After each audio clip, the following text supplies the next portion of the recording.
Now on Denver 7 News at 7 a.m. on Local 3. After just 2 weeks, we're down to the 2 finalists for Douglas County Schools' next superintendent. A breakdown of who will face interviews today. Also, a local mother's warning about how easy it is for kids to score drugs on social media.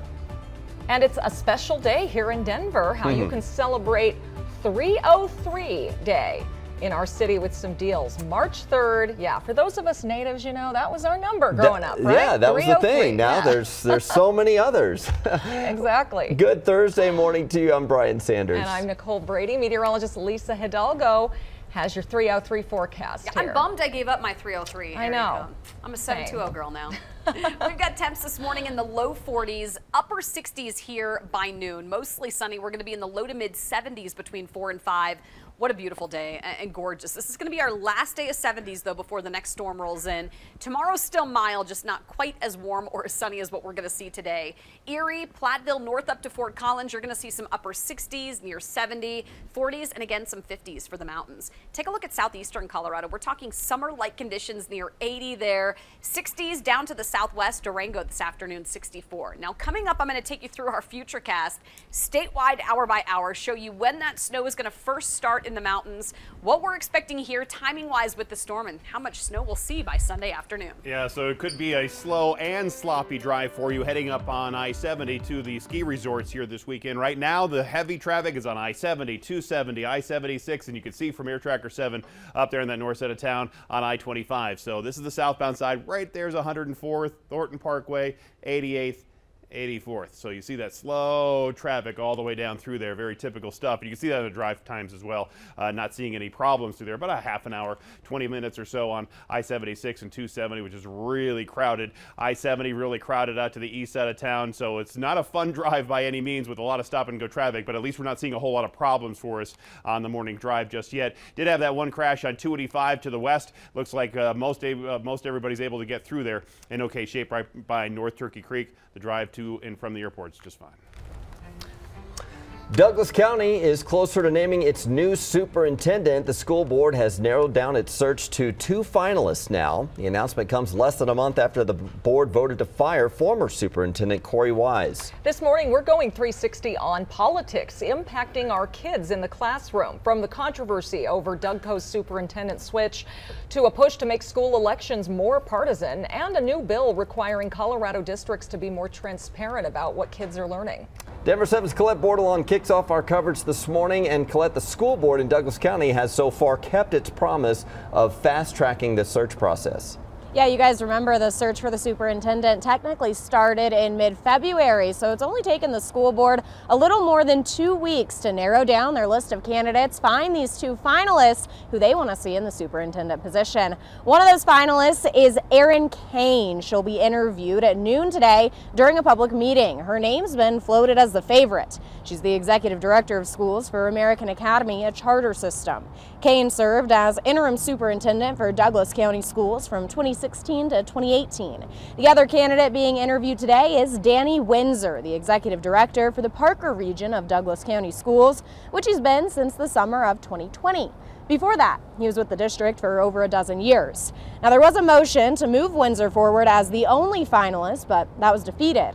Next Tuesday's board meeting will be the chance for public comment on the finalists with an interview panel quizzing them on March 10th. The last public comment session before hiring the next superintendent is set for March 22nd. As for Corey Wise, who was fired from the superintendent position he held for a little less than a year, he's taken a new job with Jeffco Public Schools. His attorneys did file an open records request for any communication surrounding his firing back in mid-February.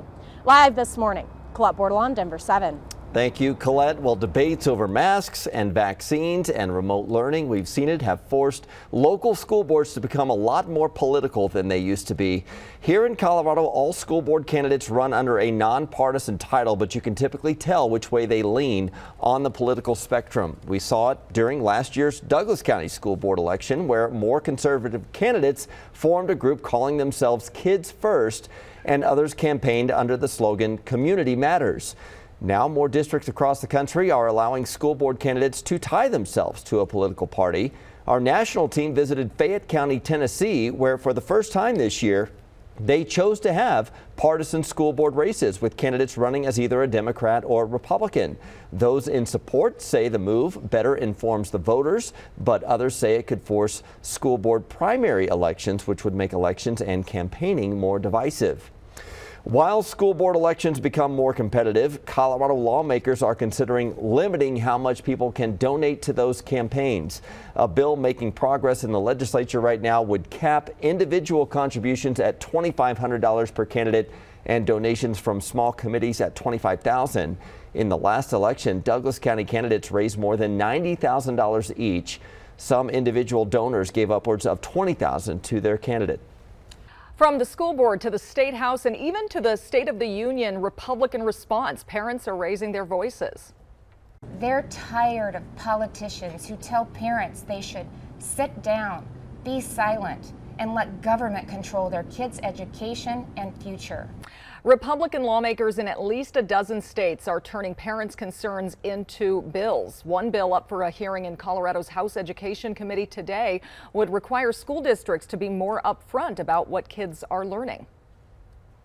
House Bill 1066, sponsored by Republican Tim Geithner, would require school districts to post on their websites all textbooks and materials being used for all subjects, any surveys kids are given in school, and information about professional development or training teachers are undergoing. So right now what you're seeing is there's a desire for parents to fully understand what curriculum is being taught at their schools. When everyone went to that e-learning environment, parents became a lot more aware of what their child was learning from.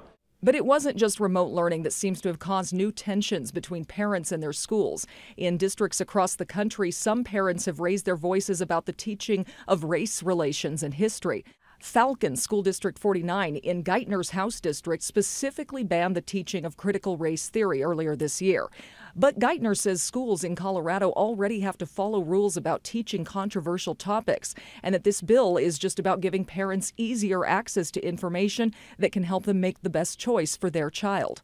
Being able to see what type of curriculum is being offered, maybe there's a better fit as I do that long-term planning. While easing the burden for parents, he says this won't add work for teachers. This shouldn't burden teachers. This is a requirement for the school district. Like, I wrote it very, very carefully that way. Now, the bill is unlikely to pass in the Democratic-controlled legislature, but if it were to pass, Denver Public Schools said the majority of their district-managed schools already use a district-supported curriculum, and they could easily share that online. However, for schools that do not use the district curriculum, they would have to collect and share all those resources at the school level. Turning to two big headlines on the situation in Ukraine this morning as Russian fighters surround several major cities. President Biden is calling a rare cabinet meeting at noon our time. He's set to make brief remarks at the top of the meeting on the latest developments in Ukraine. The president is also video calling the leaders of Australia, India, and Japan. And we've learned the White House is asking Congress for $10 billion in additional aid for Ukraine. Right now, leaders from Russia and Ukraine are meeting in Belarus.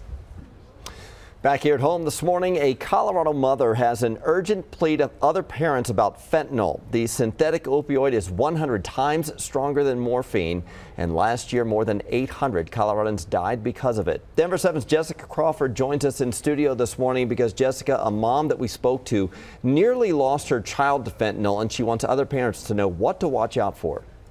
That's right, and that mother is telling other parents to be aware of what's going on with your child's social media. She says that's where her daughter was able to gain access to a pill that nearly claimed her life. The mother who spoke with us wants to conceal her identity as the investigation into her daughter's overdose continues. She says her daughter thought that she was taking oxycodone, but she really took a counterfeit pill that was laced with fentanyl, a chemical that can kill in very small doses. The DEA says there is an entire list of emojis that are used to buy and sell drugs on social media. On Snapchat specifically, the emoji depicting an electrical plug is often used to show that a dealer has access to illicit drugs.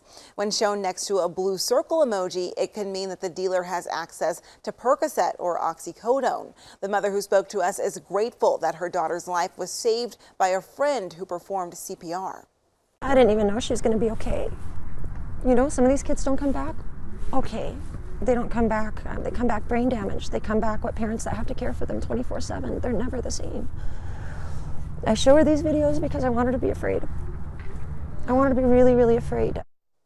Snapchat told Denver 7 it's committed to fighting the national fentanyl crisis, saying in part that they're working tirelessly to eradicate drug dealers from the platform.